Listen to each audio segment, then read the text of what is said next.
Après Mission Douceur, paru il y a 1 an aux éditions des Béatitudes, j'ai la joie et la fierté de vous présenter Patience et confiance, 31 jours pour savourer ces fruits de l'Esprit Saint. Dans sa lettre aux Galates, saint Paul nous dit que le fruit de l'Esprit est amour, et ensuite il décline avec 8 mises en application très concrètes.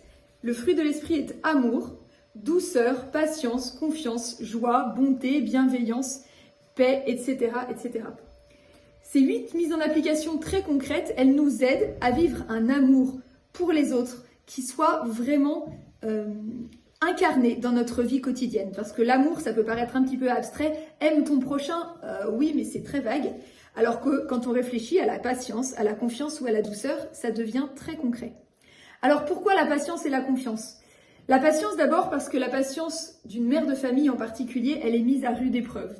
Parce que dans notre quotidien, on évolue avec des enfants qui ne sont pas toujours au rythme où on voudrait, qui ne font pas exactement les choses que nous demandons au moment où on le demande, parce que notre mari n'a pas été conçu comme nous, parce que le monde qui nous entoure dans nos activités professionnelles, associatives, paroissiales, fonctionne à des rythmes différents, parce que nous sommes souvent fatigués, parce que nous aimerions que tout fonctionne comme on l'a envisagé, parce que ce serait tellement plus simple, sauf que ça ne marche pas comme ça. Alors notre patience, elle a besoin d'être éduquée, d'être formée et de grandir, parce que sinon, nous tombons dans l'impatience, dans la colère et dans une atmosphère qui est vraiment pas agréable à vivre.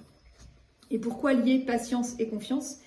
Parce que notre patience de chrétien, elle a du sens seulement parce que nous croyons que Dieu a un plan pour nous. Si j'accepte d'attendre pour quelque chose, c'est parce que j'ai confiance dans le plan de Dieu pour moi. Patience et confiance, c'est donc un petit livre dans lequel pendant 31 jours, avec une petite mise en préparation et puis une petite conclusion, vous allez pouvoir chaque jour méditer un passage de l'évangile ou un texte d'un saint très court et puis réfléchir concrètement à comment faire aujourd'hui pour vivre dans la patience et faire grandir ce fruit dans votre vie. C'est un livre que vous pouvez retrouver dans toutes les bonnes librairies.